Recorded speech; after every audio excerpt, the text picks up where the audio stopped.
సిద్దిపేట జిల్లా కేంద్రంలోని హరీష్ రావు నగర్లో గల శ్రీ లక్ష్మీ నరసింహస్వామి దేవాలయ 15వ వార్షికోత్సవ వేడుకలను ఘనంగా నిర్వహించి తలపెట్టామని ఆలయ ప్రధాన అర్చకులు సాయికృష్ణ తెలిపారు.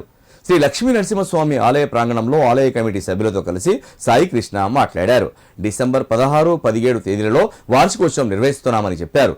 వార్షికోత్సవంలో భాగంగా పలు ప్రత్యేక పూజా కార్యక్రమాలు, అన్నప్రసాద వితరణ కార్యక్రమాలు ఉంటాయని, సిద్దిపేట పట్టణ పరిసర ప్రాంతాల భక్తులు కార్యక్రమంలో పెద్ద ఎత్తున పాల్గొనాలని పిలుపునిచ్చారు.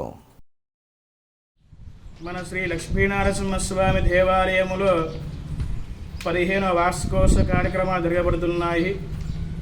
వచ్చిన డిసెంబర్లో 16 తారీఖు రోజున ఉదయం స్వామివారికి పంచామృత అభిషేక కార్యక్రమం జరగబడుతుంది. అలానే సాయంకాలము కుంకుమార్చన పూజ జరగబడుతుంది.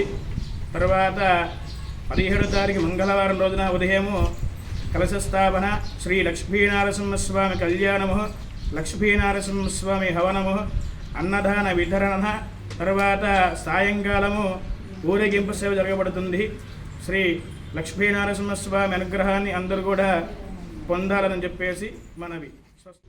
ప్రతి శనివారం ఈ స్వామివారి గుడికి వస్తాము. మేము కోరిన కోరికలు కోరుకున్న ఇవన్నీ జరుగుతున్నాయి. స్వామివారికి మీరందరూ సహకరించాలని